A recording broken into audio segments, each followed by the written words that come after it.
Quotient law of tensor statement.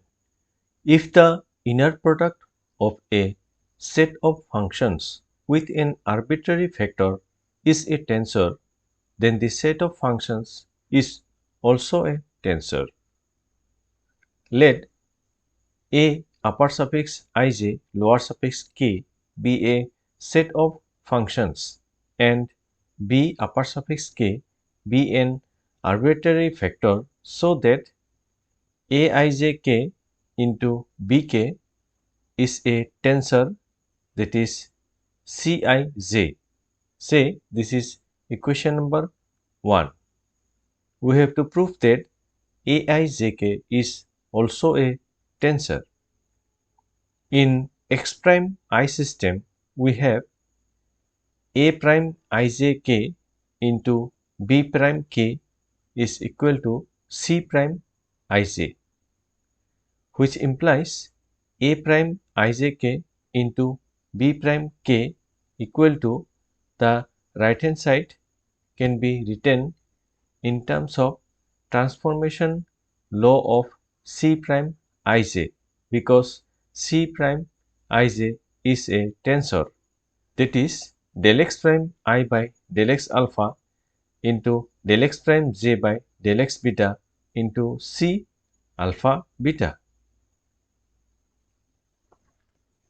which implies a prime ijk into b prime k equal to del x prime I by del x alpha into del x prime j by del x beta into a alpha beta gamma into b gamma, using equation number 1. Now, in the next step, we can write b gamma in terms of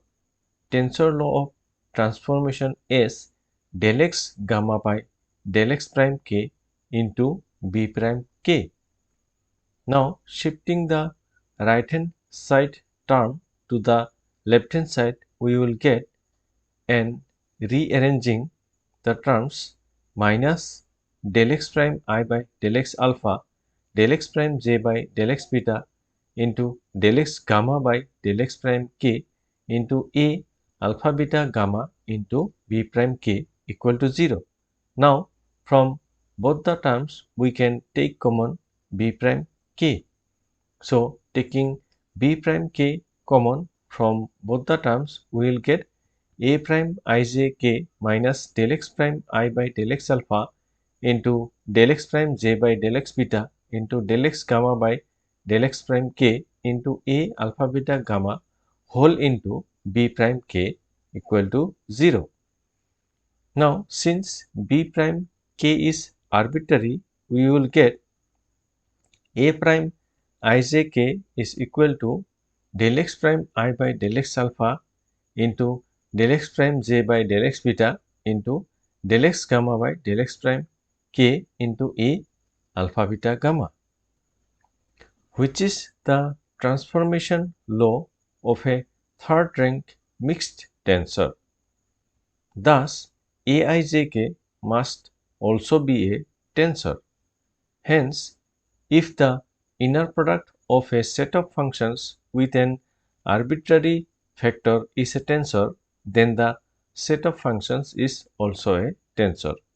which is the quotient law of tensor.